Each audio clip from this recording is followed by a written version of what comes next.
Some people say angels live above clouds, but that night, in the middle of a desert trading post long forgotten by time, they came rumbling in on Harleys. What they found there, a trembling old woman left behind by her own daughter, would change an entire chapter forever.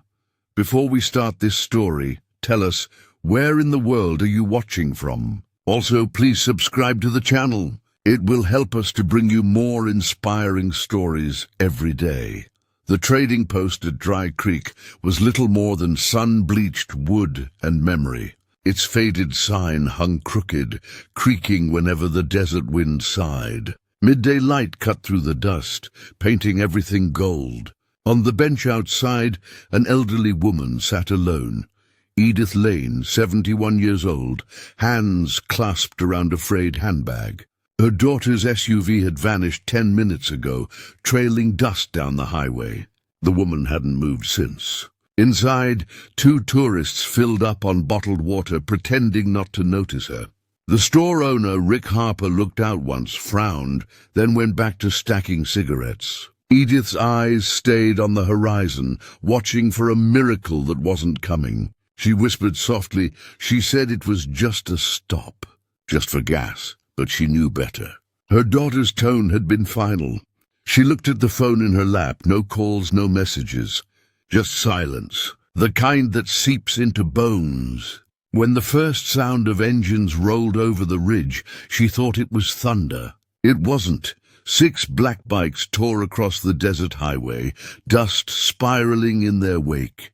They rode tight in formation, chrome flashing like lightning. The lead rider, Rex Dalton, mid-40s, grey at the temples, leather cut stitched with the red and white patch of the Hellsangels Mojave chapter, signaled the group to slow. They were heading north after a veterans' charity run, when his bike sputtered low on gas. "Pull in here," he called over comms, pointing to the Dry Creek post ahead. The crew coasted in, engines growling, heat rippling around them. Inside, the tourists stiffened, pretending to browse. Outside, Rex swung off his bike and spotted her, the woman sitting still as a statue. Something about the scene, the suitcase, the slumped shoulders, the quiet defeat, hit him deep. He'd seen that posture before.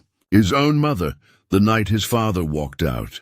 Rex approached slowly, wiping dust from his hands. "Ma'am, you okay out here?" She blinked, startled. "My daughter said she'd be right back." Her voice cracked. "But I think she meant forever." The way she said it stopped him cold. Inside, the crew waited for Rex to grab a drink, but he stayed with her. The others, Tank, Bishop, Snake, and Deacon, watched from the doorway. Tank muttered, "Boss found another stray." Rex shot him a look. "Cut it!" He turned back to the woman. "You got someone you can call?" She hesitated. "No, sir. My daughter's all I had." Her hands trembled as she reached for the paper cup of water he offered. The heat shimmered off the asphalt, making the air swim. Rex crouched to her level. "Where you headed?" "Supposed to be a care home," she said softly. But it was never there. Just this. Her words hung like dust in sunlight. Rex exhaled slowly, jaw tight. "You been sitting out here since morning?" She nodded. "Since sunrise?" He looked toward the highway, empty, endless. Then back at her. "All right," he said, voice low but sure. "You're coming with us." The others exchanged looks, but no one questioned him. "Where?" she asked, half afraid. Rex stood, offering his gloved hand. "Somewhere that doesn't forget people." They loaded her small suitcase into Deacon's saddlebag. Rex helped Edith onto the back of his Harley, careful and patient. She clung to his leather vest like a child holding on to safety. As the bikes fired up, Rick Harper, the trading post owner, leaned on the doorframe. "Hey!" he called. "You can't just take her." Rex met his stare, calm and cold. "You could have helped her hours ago. You didn't, so now we will." The roar of 6 Harleys shook the air as they rolled out, heading west. Edith didn't speak the first 20 miles. She simply watched the desert stretch forever, sand, sky, heat waves bending the horizon. But every now and then, her grip tightened around Rex's waist. At a gas stop, she whispered, "You men, are you the dangerous kind?" Rex smiled faintly. "Depends who you ask. We don't hurt people. We find lost ones." Edith studied him for a long moment. "Then maybe God sent you." Rex didn't answer. But when he looked at her reflection in his rear-view mirror, he knew she wasn't the first soul he'd rescued, and she wouldn't be the last. They arrived at the Roost, an old service yard turned clubhouse tucked behind a canyon wall. The place looked rough from the outside, but inside it breathed life, long wooden tables, laughter, patched jackets, and the smell of good food. As the bikes parked, everyone turned to stare. A woman in her 70s stepping off Rex's Harley wasn't something you saw every day. "This is Edith," Rex said simply. "She's staying a while." No one questioned him. Respect was earned in this place, and Rex had plenty. Mia, the club's cook, hurried over, wiping her hands. "Honey, you look like the sun's been chewing on you. Come inside." Edith blinked, overwhelmed. "Oh, I couldn't impose." "You're not imposing," Rex said. "You're home." The words made her breath hitch. Inside, she sat at a long table surrounded by strangers who didn't treat her like one. For the first time in years, someone refilled her cup before it was empty. The laughter around her didn't sting, it healed. The world outside had forgotten her name, but inside these walls, she started to remember who she was. By sunset, the clubhouse glowed in soft amber light. Edith sat wrapped in an old denim jacket, her fingers curled around a mug of sweet tea. The laughter around her was raw but kind, the kind that came from men who'd lived too hard and loved too few. Blaze, a tattooed giant with kind eyes, dropped into the seat across from her. "You eat?" he asked. She smiled shyly. "More than I have in days." He nodded. "Good, you're skin and bones. Can't fight the world on an empty stomach." She chuckled, a sound she didn't know she still had. Across the room, Rex leaned against the wall, arms crossed, watching her talk. She looked smaller than anyone there, yet somehow she made the room quieter, steadier. Later that night, as the crew headed out to patrol, Rex told Mia, "Make sure she's safe." Mia grinned. "Boss, she's safer than you." That woman's pure backbone. When Edith finally went to sleep in the spare room, she whispered a small prayer she hadn't said in years. "Thank you for sending angels made of steel." The next morning, Rex found Edith sitting outside with a cup of coffee and a patch of sunrise on her lap. "You up early," he said. She smiled softly. "Old habits. I used to make breakfast before my daughter left for school." Her tone dimmed at the last word. Rex sat on the step beside her, boots scraping dirt. "You want to tell me what happened?" She hesitated, staring into the rising light. "I raised her alone. Worked 2 jobs. Never let her go hungry. Then she married well, a banker's son in Tucson. Sent letters at first, then fewer. Last month she said she wanted to take me somewhere nice. We stopped at that trading post. She said she'd get gas. Never came back." Her voice cracked, just once. "She said I slowed her life down." Rex's jaw flexed. "That ain't slowing someone down. That's reminding them what love looks like." Edith blinked tears away. "You talk like a preacher." He smiled faintly. "Nah. Just a man who learned right from wrong the hard way."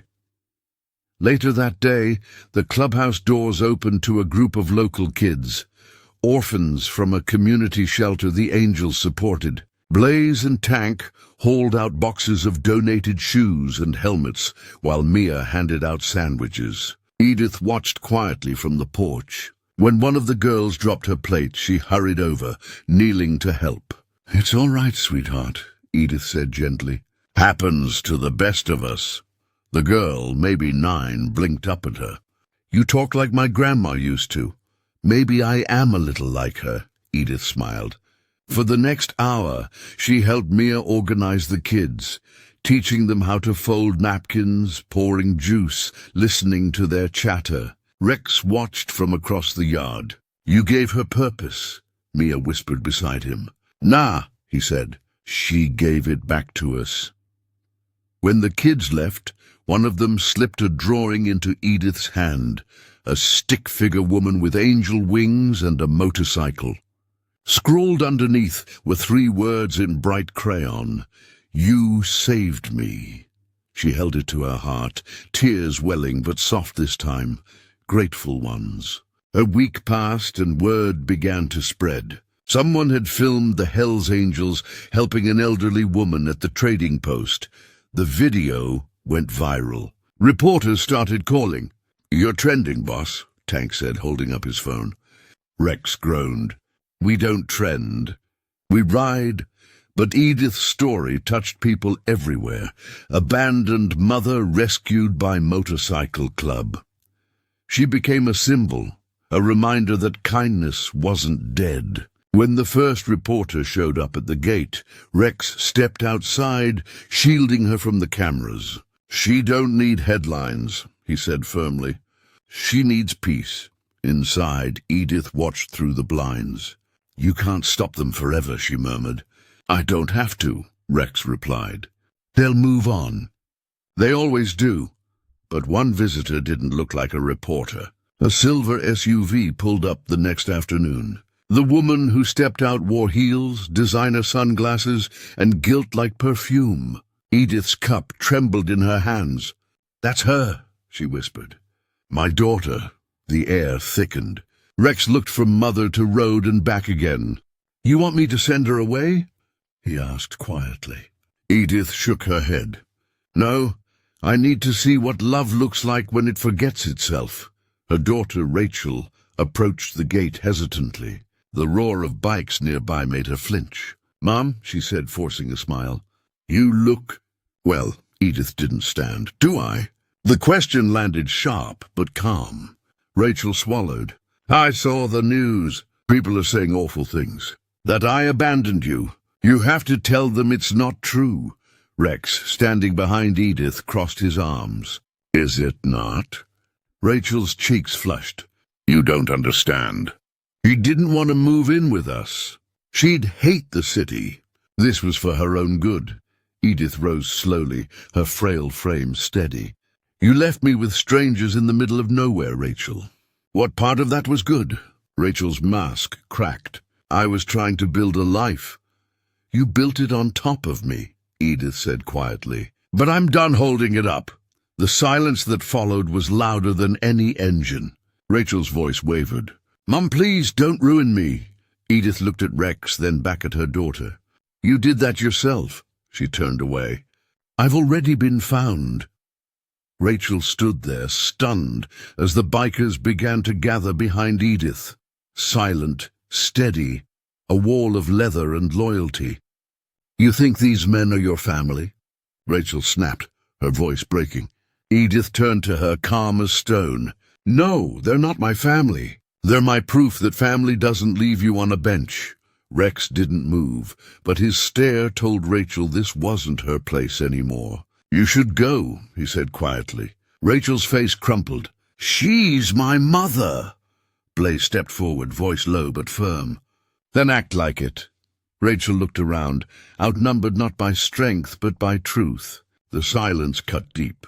She backed away, whispering, You'll regret this, Mom. Edith's eyes softened. I already regretted loving you for too long, without asking you to love me back. The SUV door slammed, and dust rose behind the car as it vanished down the dirt road. Rex turned to Edith. You all right? She nodded, though her hands trembled. For the first time in years, I think I am. The bikers said nothing. They didn't need to. Every one of them knew what it meant to lose blood and find belonging again. That night the clubhouse was quiet. No roaring engines, no jokes echoing through the hall, just warmth. Edith sat by the fire with a blanket over her lap, staring at the drawing the little girl had given her, the angel on a motorcycle. You men remind me of soldiers, she said softly. Rex looked up from across the table. Some of us were. She nodded, understanding without words. You fight for what's right, even when no one claps for you. Blaze chuckled from the corner. "Ain't no clapping in this life, ma'am. Just miles." Edith smiled faintly. "Then you've already gone further than most." She sipped her tea, then said, "When she left me, I thought maybe I deserved it. Maybe I was too much, or not enough. But sitting here tonight, I realize love isn't measured by blood. It's measured by who shows up when no one else will." Rex raised his mug slightly. "Then here's to showing up." She clinked her cup against his, steady and sure. For once she didn't feel forgotten. She felt chosen, and that was worth more than forgiveness. 2 weeks later, the Mojave chapter rode out on a charity run for veterans. Edith insisted on helping prepare care packages, blankets, hygiene kits, letters she handwrote herself with old-fashioned cursive. "For the ones still fighting," she'd say. When the bikers returned dusty and road-worn, she waited on the porch with homemade sandwiches and her proud smile. But that night, a local news van showed up again. The young reporter held a mic, voice trembling with awe. "Is it true the angels saved you after your daughter left you, Mrs. Lane?" Edith looked into the camera, not with bitterness, but calm defiance. "They didn't save me. They reminded me that kindness still has an engine." The next day, the clip went viral again. People mailed letters, flowers, even knitted jackets for the biker grandma. Edith laughed every time. "They think I'm fragile," she said, "but I've never felt stronger." Rex smiled. "You earned that strength the hard way." "So did you," she replied. "You just hid yours behind an engine." For the first time, Rex didn't argue. He knew she was right. Spring painted the Mojave Valley in shades of gold and green. The clubhouse had turned into something unexpected, a gathering spot for lost souls. Single mothers, veterans, foster kids, they came, stayed, rebuilt. And always Edith was there. They started calling her Mama Lane. She'd fuss over their meals, scold their language, and bless every ride with a gentle, "Come back whole." One afternoon, a dusty envelope arrived, addressed to her. No return name, just a shaky script. Edith opened it slowly. Inside was a photo, her daughter Rachel holding a newborn baby, and a note. "I'm sorry, Mom. I named her Hope. Maybe someday you'll meet her." Edith's tears fell silently, landing on the picture. Rex walked in, reading her expression. "Bad news." "No," she said, smiling through tears. "Just proof that love's louder than pride." She folded the letter carefully, placed it under the angel drawing on her nightstand, and whispered, "Maybe hope really does come back around." Rex didn't say a word. He just placed a gentle hand on her shoulder. That was his version of prayer. That weekend, the club hosted a benefit ride called Wheels of Hope, dedicated to abandoned seniors. Dozens of bikers from across the state rolled into the desert, patches from every chapter gleaming in the sun. Rex stood beside Edith as she addressed the crowd, her voice amplified, but soft, steady. "The world forgets people like us, the old, the tired, the ones who gave everything and were left with nothing. But these men reminded me that angels aren't made of light. They're made of grit, grease, and second chances." The crowd erupted in applause, engines revving in salute. Edith laughed, clutching her chest. "That sound," she said, "it's the heartbeat of the ones who never gave up." When the ride began, Rex helped her into a custom-built trike, painted white with gold pinstripes, her name etched on the side. As they rolled through the desert, wind in her gray hair, Edith closed her eyes and whispered, "This is what freedom feels like." And Rex smiled because in that moment, he knew she wasn't just riding with them. She had become one of them.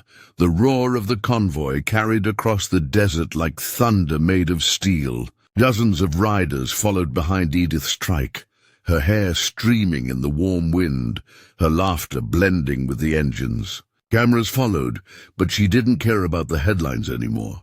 This wasn't about being saved, it was about belonging. As they rode through a small desert town, people stepped out of stores and homes to wave. Kids held up cardboard signs that read, "Angels do exist." Edith waved back, her smile radiant. When they stopped for a break, she pressed a hand to her chest. "My husband used to say," she began softly, "you don't measure life in years, but in miles shared." Rex knelt beside her, helping her off the trike. "Then you've lived more miles this week than most do in a lifetime," he said. She laughed, leaning on him. "And I ain't done yet." Around them, the bikers grinned. The kind of men who never used the word family lightly, but who knew that's exactly what they'd become. That evening, as the sun melted into orange fire over the horizon, the club gathered at the Roost. The ride had raised enough funds to build a senior shelter under the Angel's wing, Mama Lane's House of Hope. Rex made the announcement with pride. "For every forgotten soul out there, we're building a place where no one sits on a bench alone again." The clubhouse erupted in cheers. Edith stood slowly, eyes glistening, and raised her glass of sweet tea. "You men think you saved me," she said, her voice steady, despite the emotion in it. "But you're wrong. You gave me something to give again." The room went silent, reverent. She looked at Rex. "You found me when I was empty. You filled me up with purpose." Rex bowed his head slightly. "You earned it, Mama Lane." She smiled, hand over her heart. "Then promise me this. Keep finding the ones the world forgets."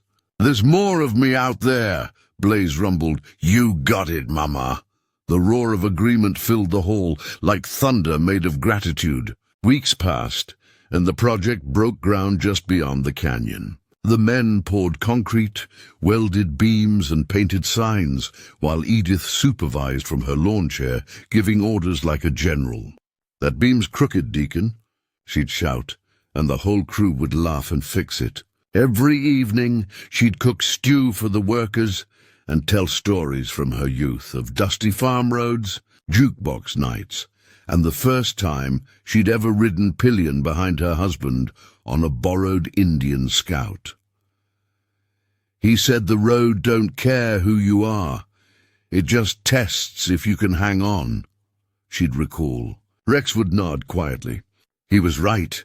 One night, she caught him staring at the stars after everyone had gone to bed. "You think he'd be proud?" she asked. Rex smiled faintly. "I think he'd want a patch." She laughed, the sound echoing across the empty desert. For the first time in decades, Edith wasn't waiting for someone to come back. She was already home. Summer came blazing across the Mojave, and with it, the grand opening of Mama Lane's House of Hope. The building stood proud, white walls, red trim, and a mural of a winged motorcycle soaring above the words, "No one rides alone." Bikers, locals and press gathered under the blazing sun. Edith stood beside Rex, wearing her own leather vest. The backpatch read, "Honorary Angel, Mojave Chapter." When she turned to face the crowd, silence fell. "This place," she said, voice trembling with emotion, "ain't about pity. It's about promise. We can't change where the road began, but we can sure as hell decide where it ends." The engines roared in salute. Rachel stood in the back holding baby Hope, tears streaking her cheeks. Edith met her gaze and smiled, not with anger but forgiveness. Rachel mouthed, "Thank you." And in that moment something healed, not loudly but deeply. Edith lifted her arms to the sky as the roar of engines rose like a prayer made of gasoline and grace.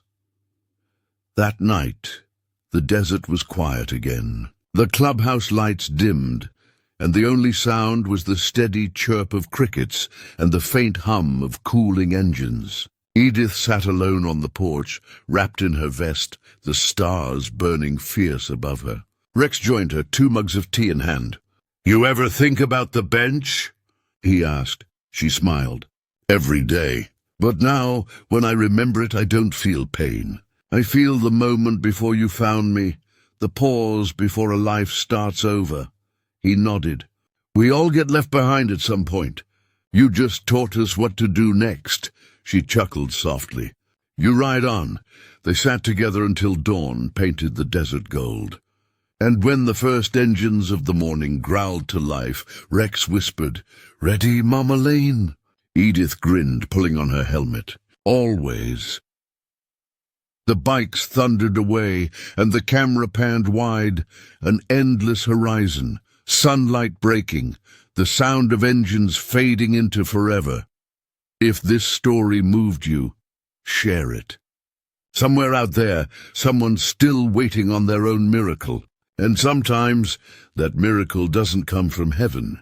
It rides in leather, carrying hope on two wheels. Subscribe for more stories of courage, brotherhood, and the angels who ride among us.